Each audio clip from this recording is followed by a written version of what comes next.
4, 3, 2. What up, my beautiful peoples? You just tapped into the Rizzy Renzo Show.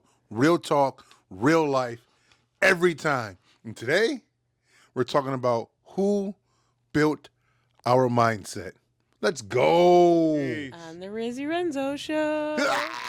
All right, my beautiful people. So let's get on this. Who built our mindset? So what I mean by who built our mindset is who influenced you, who helped you be the person you are, who you look up to, who said things in your life that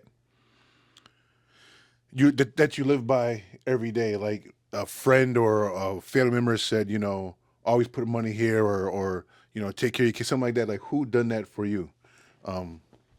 Who? So They're not no, sorry, I didn't mean to cut you off. So we're gonna go through everybody who does that for me, everybody who does that for you. But we're gonna do one person at a time. So I'm gonna let you go first, and you tell me who is one person that influenced you, who helped build your mindset for today. So I feel like my grandma Lorette and my grandma Mary. Grandma Mary, yes. And Grandma Lorette. You never met Grandma Lorette because she passed away in '99. So she passed away before you Rest in peace. came around. But Grandma Lorette, she was always a very independent woman. Before I came around. Well, before I met you. I know. I just did in my head. She was very independent. Her and my grandfather were actually best friends, even though they weren't together anymore. They always talked to each other. They always had their morning coffee. They weren't like some parents that were just like at each other's throat when they get a divorce or when they're separated. They were actually still friends.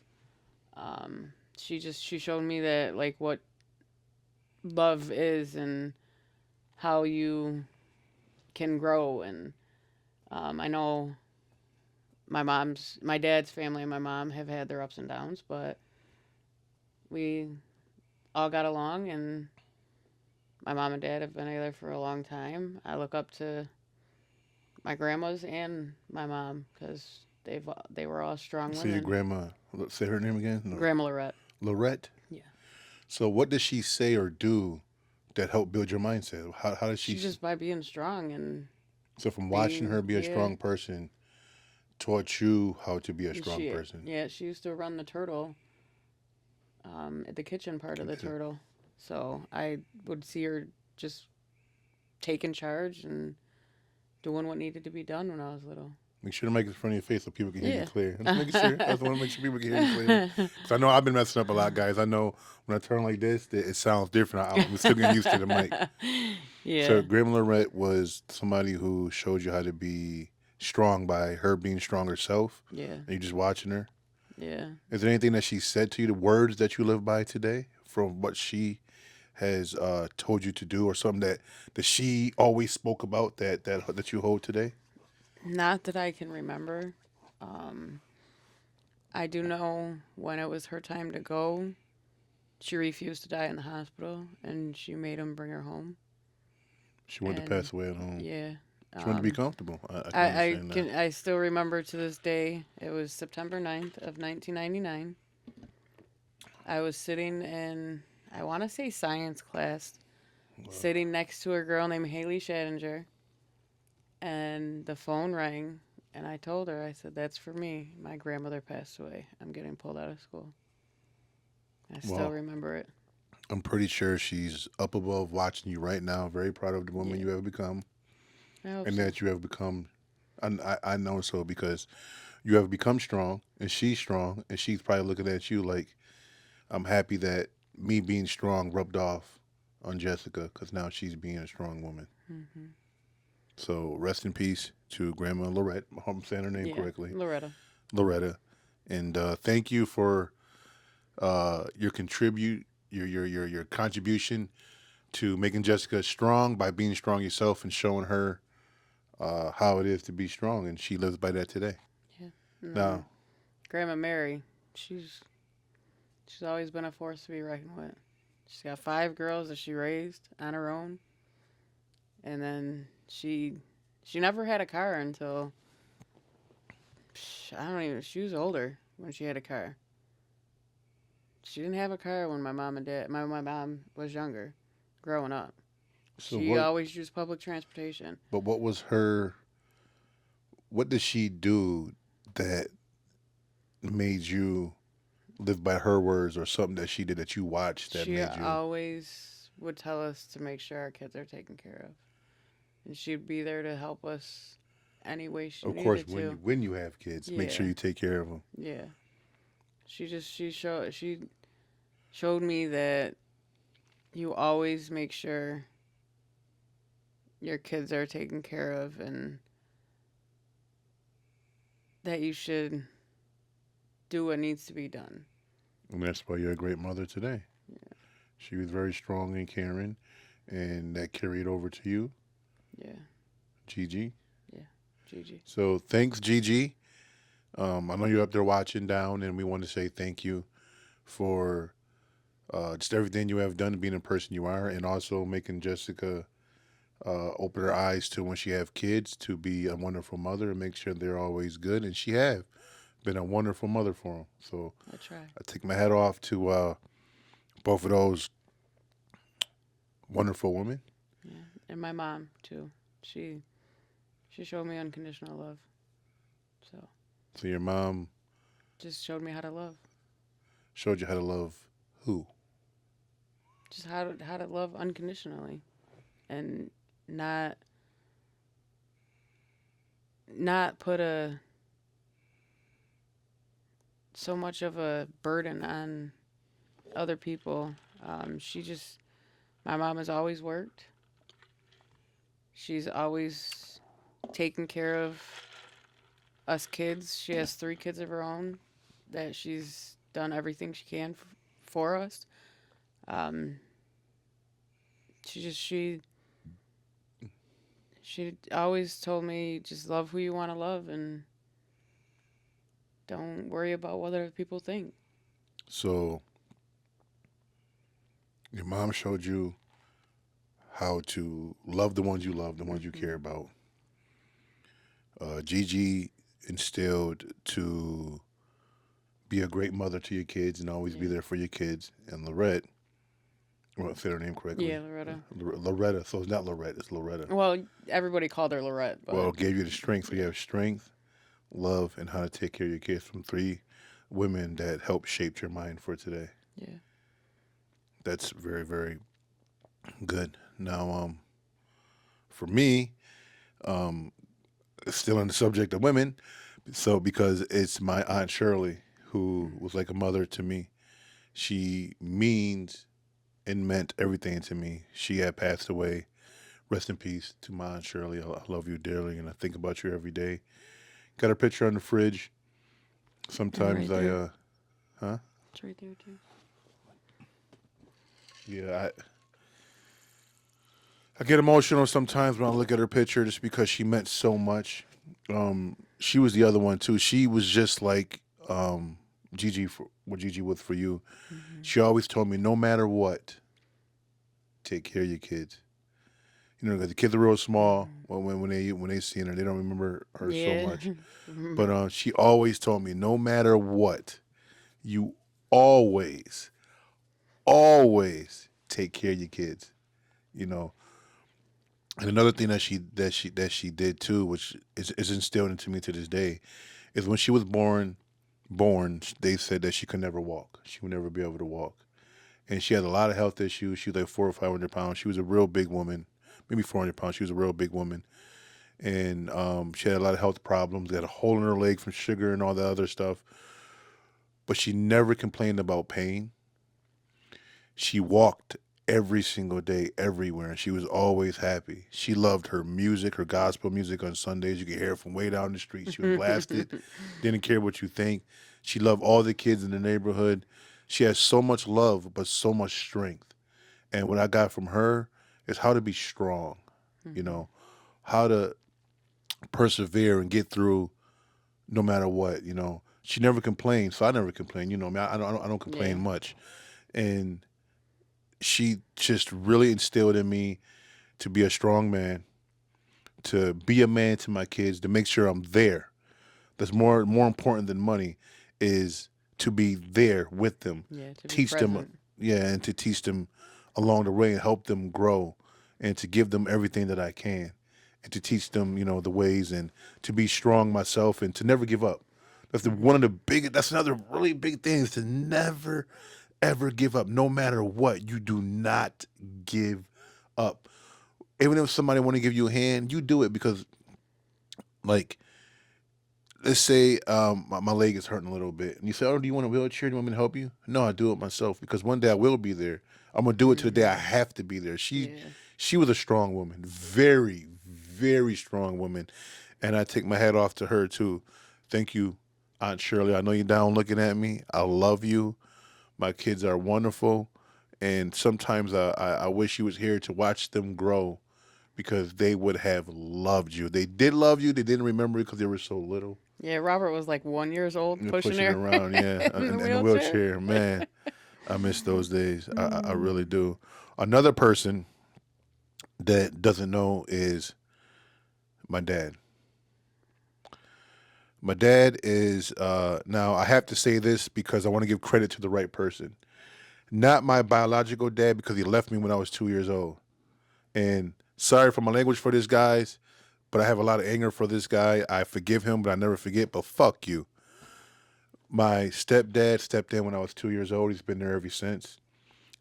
Never, ever, ever have he ever said anything like, I'm not your father, you're not my nothing. He always stood on principle and morals, always a man up front.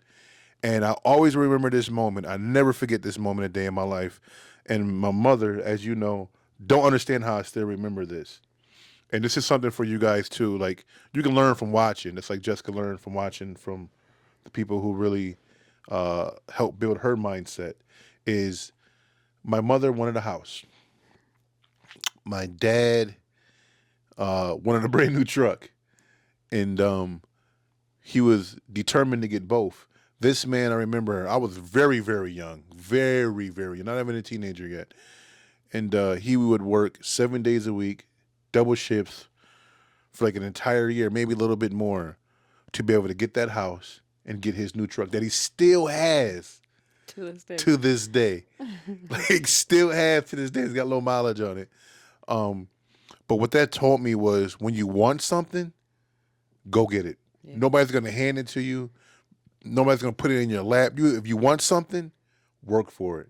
I don't mean like going to a job. I mean, if you want something, excuse me, I apologize for that. Put it in your mind, build a strategy, and go do it. Like, he taught me, he gave me, literally gave me his work ethic. Yeah. His work ethic is instilled in me more than anything he's ever done. I live by this man's work ethic like is no other. Now, my mom is another person I look up to, but in a very, very different way. My mom never said anything bad about anyone, including my dad, my biological dad, that I have a lot of resentment or anger from. She wanted me to, if I want to talk to him, I could talk to him. If I didn't, my mom was one of those women, like, you make your own decisions. There's a lot of things in my life that you guys will learn as you watch this, as I speak more about my life and about what I've been through in my life, that my mother always gave me an opportunity to make my own decisions in a lot of different things. And she gave me the courage by saying, if you want to do it, go ahead. I will never hold you back. For one instance, I was 14 years old and I wanted to move out on my own. I went to my mother. I said, Mom, I've done the research. I've done the calculations. I think I can do it. I want to get out and I want to live my life by myself. I want to get my own apartment and I want to be a man. At 14, my mother looked at me. She says, I would never hold you back. If that's what you want to do, then go ahead and do it. And I've been out since I was 14 years old, and I have made a wonderful life meeting you, the kids, and everything by having that strong backing by my mom. She doesn't know it. Watching this, she's going to know. But thank you, Mom, for giving me the ability to have the strength to go out and do it. Just you saying to me, I will never hold you back. If this is what you want, go get it. And I did. With the work ethic from my dad and the support of you may not even know the way you supported me, But saying that gave me the oomph to get out there and really go for it, and I did. And I strongly love my mother and my father both uh for for instilling that in me. Now, I have a few others in my life that really helped shape more majority of my life being out, because we all know by 14 you still developing a brain. You said you found you. I know where you got your love. I know where you got your strength. I know where you got the stand by for your kids. Right, you know where I got my work ethic from. Know where I first got my first support from, and we're gonna dig more into this. But first, we got to take a little break. So you guys pause it, go use the bathroom, go grab some chips, get you a drink made, light the blunt, whatever you're going to do. We're going to take a little break and we'll be right back with more Who Built Our Mindset on the Rizzy Renzo Show. Holla at y'all in a minute. Y'all already know it's your boy Rizzy. Two. I hope you guys, I hope your break was pretty good. We had a good little break, so now we're back, and we're talking about who built our mindset. So, me and you talked a little bit about, and I have gone to the second half of who built my mindset, and it's a little different than, I guess, tradition, because I never really looked up to movie stars or anything like that. But I will say, look at let me see if I say his name right. Sylvester Stallone, the guy who made Rocky. Yeah. And Expendables. And again, Expendables. He made a lot of movies actually. Was it Cliffhanger with another one? Rambo. So, yeah. Yep. I mean, he's got a lot of them. But the reason what got me is his story of being poor, writing the movie and believing in himself. And they offered him money, he turned it down. He offered him more money, he turned it down. After him, offered him even more money, and he turned it down. I mean, the man was so poor he had to sell his dog. And when he finally decided to do the movie, he was going to do the movie, but he did not want him to play in it. And he said, "No, I have to play in this movie." The thing that drew me to him is the fact that he did not quit. Yeah. And the movie Rocky really stuck to me. His story in making that movie Rocky, it feels like kind of like myself. Yeah. I met you stuck by me.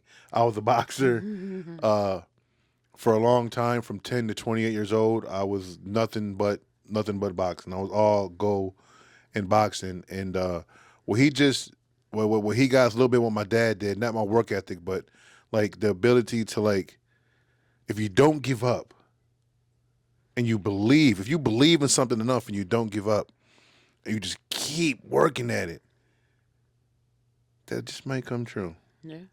That it just might happen for you by him not giving up, from him pushing forward and getting through all that. He went back and brought his dog, actually. Found his dog and got it back. The fact that he was poor and he believed in this story so much, being creative, that he wouldn't let nobody give him money or nothing to just take the money. He just believed in it so much, taught me to, like, if you believe in something, to really go for it. Now, another person that really digs deep into my mindset is my coach, Lou Savaglio and Gene Tortorese. Rest in peace to both of you. They were both my boxing coaches. Yep. From when I was young, 10 years old to 28 years old. When they passed away when I was 18, then I have a new coach, which was Dave Ventry, and his brother, which wasn't a coach, but he was a boxer, which is James Ventry. I love you guys. Y'all still living. I love y'all. If you're watching this, yo, I appreciate y'all like no other. I got something to say about y'all too. But Lou Savaglio and Gene Tortorese, I love them because they believed in me. At a time when no one believed in me, no one didn't think I would be anything. I was short.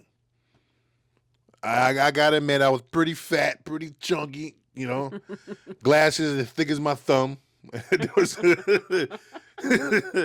I came in there, I couldn't fight. It was so bad, I remember going in the gym. I would swing at the big bag, miss it, and fall and hit the ground. Oh, my goodness. And everybody would just laugh at me. I tried to jump rope.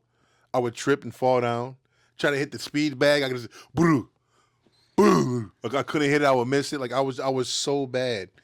And I remember he pulled me inside and he said, I see something in you. I see greatness in you. His favorite boxer of all time was Joe Louis, the Brown Bomber.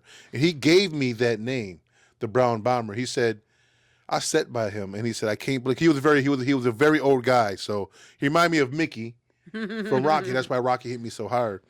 He was hard just like Ricky, like hit that bag. My grandmother hit harder than that. Like he was really tough. But tough because he knew he seen the potential in me when nobody else seen it. And everybody said, why you keep working with this kid? He's not going to be nothing. He's not a good fighter. He set me down here, and he always do this with his finger and go, I would never lie to you. I see greatness in you, and I'm happy to be alive to sit next to someone else great. He said, my greatest fighter of all time was Joe Louis. I got to sit next to him, and you're my next. He said, you just give me 5 years. He said, I'll make you unbeatable. And by the time I was 14 years old, I won the Golden Gloves, and I was whooping everybody's ass. Excuse my language. Y'all know I cuss up a storm sometimes. Shit, I don't give a fuck, but I still want to say sorry because I do apologize for the ones that don't like it. But shit, let me tell you, man. Lou, I remember he said, I'm not going to teach you power because you already have that naturally. He said, I want you to fight like a middleweight. I want you to be light on your feet and quick. And Gene was like, I want you to be able to fight in the inside and tuck those arms in and protect the body and get in there and hit the little uppercuts. And because of them, I became one of the strongest boxers in my area. Like, vicious boxers. I don't mean like just winning. I mean, you know this because you've been to a lot of my fights back then that I know some of them probably scared you. Yeah. Guys that were make me look small, and I would knock these guys like out like it was nothing. I mean, I would clear these people. I mean, I was breaking ribs. I was knocking guys out of the ring, literally out of the ring. Matter of fact, let me tell y'all a funny story. We were at the Niagara Falls Convention Center this is way back before the casino took over, the Seneca Casino. You guys doing your thing down there. And I fought in what they call the main arena. I fought in the Red Room a lot, but I fought in the main arena. And Baby Joe Macy was commentating. No, that was my first fight. Baby Joe Macy commentated my very first fight. And he said I looked like a strong fighter on my very first fight, fighting a guy named Joe Loveland. I never forget that either. Some things that just in the old brand. I know I'm rambling. Here goes some rambling. Another fight. Let me tell you guys one of my hardest fights. I know I'm rambling, but one of my hardest fights was. This taught me a lot about myself. This is something for myself that I look up to myself for this. One of my hardest fights, and you know this. You're gonna laugh. This is where this one, all cameras, this one lost my wedding ring. She lost it, not me. She lost it during this fight. I got called out in Erie, PA. I think it was Erie, PA, somewhere out there. Yeah. But maybe it was Albany. Well, it was somewhere out there. We had to drive like 3 to 5 hours out. They called me out to win a fight, and this guy was going to go pro, but he wanted to fight me first because he wanted to get the recognition, whatever. So we're like, okay, we go out there. It was supposed to be like a 4 or 5 round fight. We get out there. He's in the same locker room as me. You remember that? Same locker room. Him, his friends, everybody talking junk to me. You're going to get beat. You came to the wrong place. I'm just quiet. Why? Because I let my fist do the talking. We get in that ring, I beat the brakes off this motherfucker. But let me tell you why it's my hardest fight. It's my hardest fight. Just imagine you throwing haymakers. For those of you out there that don't know what a haymaker is, that's when you take it way back. You just throw everything, whole body and everything, and hit them. Imagine doing that. Imagine no matter what you throw, imagine that. No matter what you throw, you hit him clean. And no matter how much you hit him, he just goes and keeps coming towards you. I got so tired of hitting this guy, I literally thought about taking a knee. That's how tired I was.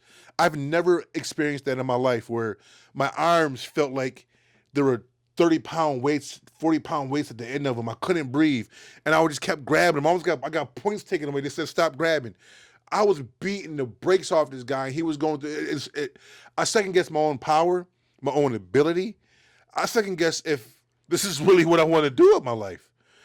I never said this, but I literally thought like maybe this is not the sport for me.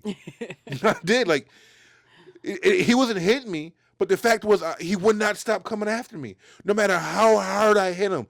Uppercut, right hand, hook, go under the bottom, we catch him with a body shot, uppercut, hook. Like he was just taking everything like it was nothing and wearing me down. I never forget when I grabbed him, like I could take a knee and get 15 seconds rest real quick. But how would that look? And I already never forget. I was like, you know what? I can't give up. I can't give up. And in the third round, we go back to the corner, and they stopped the fight. I'm like, what's going on? They stopped the fight because his corner threw in the towel and said they don't want their fighter to die. His face looked like somebody took a meat cleaver and beat the hell out of it. That's how bad I beat him. But get this. When they was getting ready to raise our hands, he was energetic, up like nothing happened to him, even though his face was beat to shit. I was hungover, almost could not stand because I was so exhausted, so tired. This guy wore me down, and we got out of there fast. And that's how this one right here lost my wedding ring. But back to what I said, Lou and Gene taught me how to believe in myself. They showed me that there's good people out there. Because they believed in me, like my mom supported me, they gave me the oomph to live life. And one of the things I live by him, as far as my health, he's always said, and that's what he said about fights, whether you train or not, that fight is going to come. Wouldn't you rather be ready for it? And I think about that every day. If you got something coming up, wouldn't you rather be ready for it than not be ready for it? You know? Yeah, you would think. But that stays strong on me. And he always says, whether you're boxing or not, always stay in good health because you don't want to get old and not be able to move. Yeah. So those are some things I just stand by, and he always looked out for me. It showed me that people actually care. When everybody else didn't care about me, he showed me that there really is good people out there. And I appreciate that. Lou Savaglio, Gene Tortorice, rest in peace. I love you guys. Now let me get real quick on Dave Ventry and James Ventry. Dave took over the gym, and he strongly believed in me and trained me to be a fighter. Actually, with you, Dave, I beat the biggest guy ever, like 7'2", 390 pounds. Broke this big boy down. They called me the giant killer in the newspaper. I couldn't believe it. And these both brothers taught me how to shoot body punches. By watching them, they showed me how to learn. Watching them shoot body punches and their feet work taught me how to become a better fighter.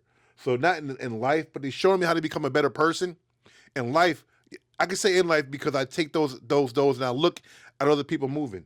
I look at people who are very successful, and you can learn just from watching. Because I learned from just watching them, But yeah, do you have anybody else in your life? I know I'm rambling. Have anybody else in your life that you stuff that sticks by you that you still live with today? Because I know I'm rambling. I got some more, but I don't want to keep going on. I want to give you a chance to. I just look up to my dad because he beat an addiction.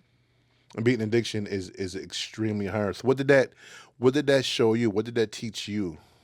That it is possible to recover, and you can succeed and be sober. And given an ultimatum, sometimes that's what it takes for you to realize you have the problem, and to admit that you have the problem and get help is the first step. It takes a bigger person to say, I have a problem, and then turn around and fix that issue.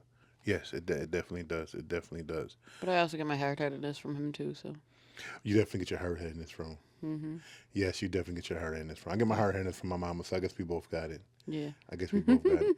Now, I will say when I was younger, I did look up to my older brother. I do believe younger siblings look up to their older siblings because my brother had a car before me, had a job before me, on new clothes before me, had women before me, and I always wanted to be just like him. Like, oh, he got the car. But after I got older, I was like, now I got all these bills, got all this stuff. But I did. I looked up to my little brother.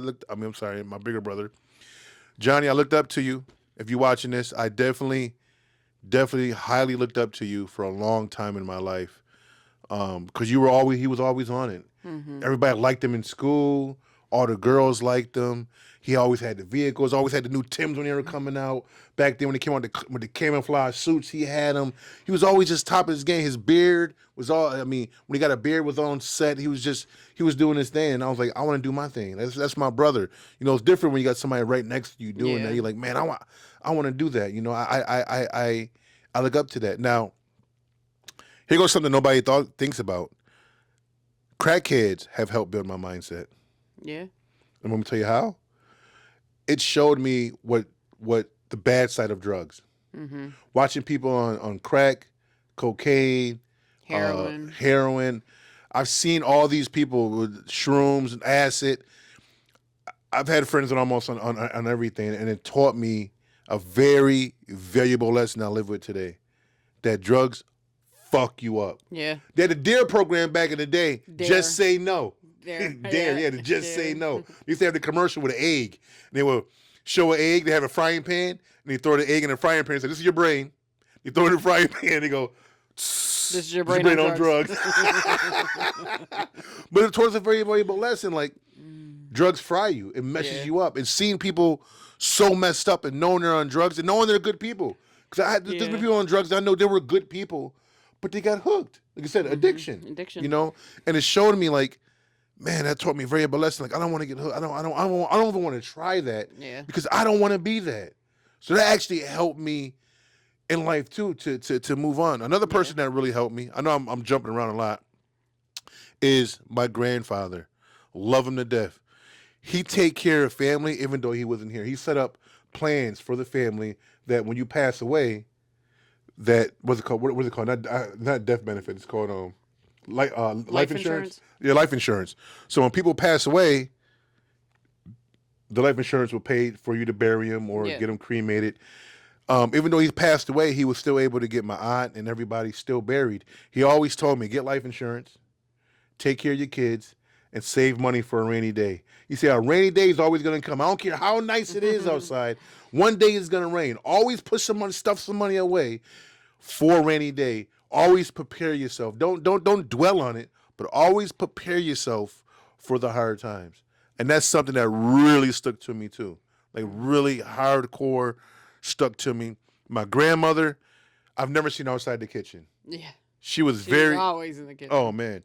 And she was very big on, cooking for the family, bringing family together. My grandmother, my grandfather showed me how to bring family together, how much family really means. Now, remember, if y'all remember my saying, family makes you related, doesn't make you loyal. But when the family is good, the family is good. It's good to have and know who's in your family and bring that family around, Every Sunday, every single Sunday, my mom, my dad, my brothers, my cousins, my everybody, my uncles, my aunts, everybody would come to my grandmother's house and we would cook out and have a great time with food every single Sunday. I mean, we did not miss a Sunday at all. That brought family together. And we don't have it today. No, we don't. And it's hard to get that going today, but they taught me the value of family, the value of pulling together, the value of unity, power in numbers and sticking together. I look up to them. Another person I look up to, you may not think this, is my little brother. Now, we have our ups and downs, but he went to jail, spent time in jail, 10 years, came out, and he made something for himself. He made something for himself. He's a strong, intelligent, forward-moving man that I take my hat off to him because he ran for mayor. Yeah, he started a little school called my School of Thoughts to help people. He had a little grocery store at one time, a little studio for music. And I respect you for what you do for your community and for your people. We got something he stands by. We got to stick together in unity. And I literally believe in unity. And the last person I guess I can say I look up to that is really big is two people. One is God. No matter what religion you are, you look up to somebody. I'm not a religious person, but I'm very spiritual. And my God holds me down better than anybody else in this world. Sorry, babe, but God holds me down. And the next person right beside him is myself. I'm proud of myself of how far I have came. I learned a lot from my mistakes. If you cannot learn from your mistakes, then you're going to continue to make those mistakes again. Mm-hmm. I have learned. I don't regret nothing I've been through because it made me the person I am today. Every mistake, everyone call it a mistake. Every lesson. Yeah, there are lessons, but everything that I had to take a step back from that made me take a step back, that issue that's happened to me, even with the eye issue, getting hit, my motorcycle, all that, taught me valuable lessons that I live with today. And I want to say I'm blessed to be here with you, to be here with you guys out there, and for us all to come together, to have conversations, to be able to talk. Because freedom of speech, being in the United States, hey, whatever's going on, it's going on. But we can talk to each other, we can build, we can come together, and we can do something. Yeah. So I love that. Is there anything else you want to say, babe? Because I think my drink is about gone, and when my drink is gone, you know that's about to be. Well, I did look up to my grandfather too, because he had a strong work ethic as well. He used to work on the power plants, the Love Canal. He worked on all kinds of stuff. That's a lot. Love Canal is one of the biggest disasters in U.S. history. Yeah, we got it right here. We're screwed up. Yeah, he was part of, I think, Local 91, but I'm not 100% sure. The Local 91 that I tried to work for. Yeah. That was doing a little scandalous, but I'm sorry. That's just a little side note that I'm a little mad about. Local 91. Tried to work there, driving dump trucks. God damn it. Yeah, but no, I look up to a lot of my family. They're all strong people. You should look up to yourself. I look up to you because you're a wonderful mother. I try. You deal with me. That's a lot. You raised you have stuck by our kids. You have stuck by me through everything. So how could I not look up to you? I look up to you. I wish I was as creative as you. Creative as me? Oh, man, I ain't motherfucking creative. Yes, you are. You're very talented. I'm creative by putting a hot dog on a bun. No, I'm just messing with you. I appreciate you, babe. I'm proud of how far you've came. I'm proud of the person you are. Very proud of the person you are. You have been a wonderful wife, a friend, a lover, and a mother to our kids. And you always support me with everything I do. I mean, damn, you're here supporting me now for this. Always. And I appreciate that. So I have to say I do look up to you. You are somebody who shapes my mindset. And I strongly believe the people you bring around is strongly influence your mindset and what you do with your life. That's true. I think this is one of our longest episodes ever right now. Yeah. Probably is. Yeah, I think it's one of our longest episodes. But it's real shit. It's real shit. Real talk. Yeah, real talk, real life all the time. The Rizzy Renzo Show. There you go. Yeah, we always got to hear it. Listen, man, before we head up out of here, because my drink is almost gone. Y'all know when my drink gone, I'm done with the talking. But yeah, I want y'all to rate us. 1 to 10. Throw a rating down there. Listen, I don't care if it's bad or good. You ain't got to explain yourself. Just give us a rating. We love to hear from y'all. We want to hear we love the conversations. We love to talk. That's what this is about. This is comfortable. Nobody's being judged here. Yep. Nobody's being judged here. This is all about real conversations, real life, all the time. Real conversations, real life, all the time. Let me say it one more time. Real life conversations all the time. Real life, real talk. On the Rizzy Renzo Show. There it is. So she said it. So you already know what that means. My drink is gone. She's hitting the she's hitting the ending. So that means I hope today is better than yesterday, and tomorrow is better than today. Y'all already know. And the next time, peace. On the Rizzy Renzo Show. Holla at your boy. On the Rizzy Renzo Show. My drink is over. I gotta make another drink. Mm-hmm. You gonna make me another drink? Yeah, I'll make you another one. Why are you still holding the mic? Mm-hmm. I'm freezing. I'm like really, really cold. It's cold? I'm freezing. I'll turn the heat on. You already know it's your boy Rizzy.